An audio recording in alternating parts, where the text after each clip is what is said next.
नमस्कार।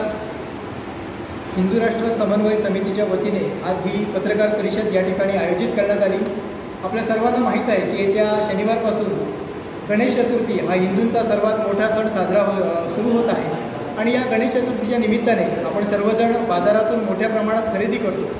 परंतु आज आम्ही काय बघतो तर आज हलाल सर्टिफिकेशनच्या माध्यमातून देशामध्ये दुसरी एक पॅरलल इकॉनॉमी उभी केली जात आहे।